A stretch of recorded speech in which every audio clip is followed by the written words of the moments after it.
High above the city stood the fine statue of the Happy Prince.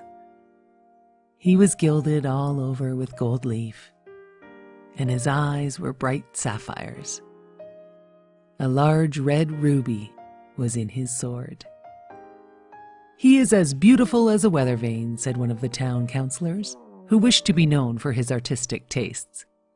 One little boy in the city was crying for the moon, and his mother asked him, "Why can't you be like the Happy Prince, who never dreams of crying for anything?"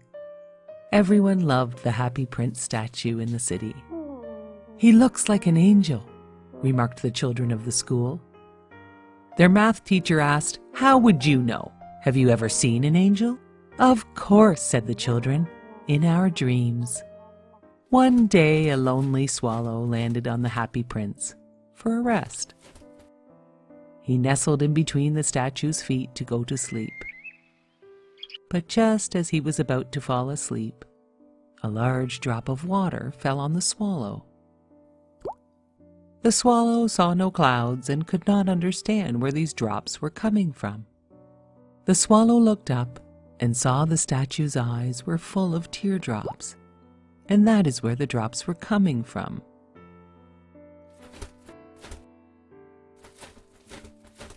"Who are you?" asked the swallow. "Well, I am the Happy Prince," said the statue. "Why are you crying?" asked the swallow. "I was a happy human prince my whole life, and when I died, they put me up here to see all the city's sadness, and so I weep. I can see a very sad seamstress, who has a very sick son. She is so very poor. Swallow, swallow, will you bring her the ruby from my sword?" asked the Happy Prince statue. "Oh, but I must be leaving to meet my swallow family," said the swallow. "Oh, swallow, swallow, little swallow, will you not stay with me for just one day and help me?" The swallow agreed to stay and help to be the messenger for the prince. He flew the ruby to the seamstress's house in the night and laid the precious red stone beside her thimble. He cooled her sick child with a flutter of his wings, and the boy began to feel better. The swallow flew back to the prince to tell him all was done. "I will leave tomorrow."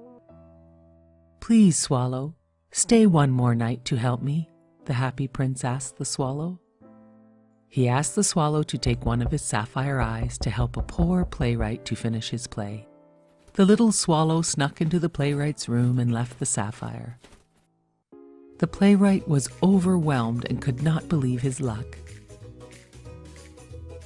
The swallow returned to tell the Happy Prince how happy the playwright was. The swallow said goodbye, but the prince asked for his help again, to give his other sapphire eye to the little match girl in the square below. "But if I pluck out your eye, you will be blind." "Do not worry, little swallow.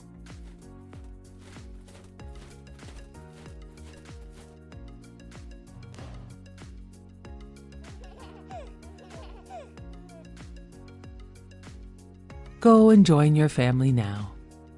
But the little swallow insisted on staying forever with the Happy Prince. The Happy Prince asked the swallow to take each leaf of his gold to help the poor in his city, and so the swallow did, as the Happy Prince asked, leaving the Happy Prince looking quite dull. The swallow stayed too long, and the cold winter made him very sick. He knew he was going to die. He told the prince he loved him and kissed him on the lips before falling at the statue's feet to his death. At that moment, a strange cracking noise sounded from inside the statue. The leaded heart of the statue had been broken. The city councillors took down the Happy Prince statue as it no longer was gold with precious rubies and sapphires. They found a dead bird at its feet and sent everything to be taken away to the garbage. God was looking down and sent 2 of his angels to bring the 2 most precious things from the city to him. The angels found the dead bird and the broken leaded heart and statue and brought them to God. God thanked them so much. He brought the little swallow back to life and repaired the statue and his broken heart. And he put them in his Garden of Eden for the little swallow to sing forever and live with his happy prince statue.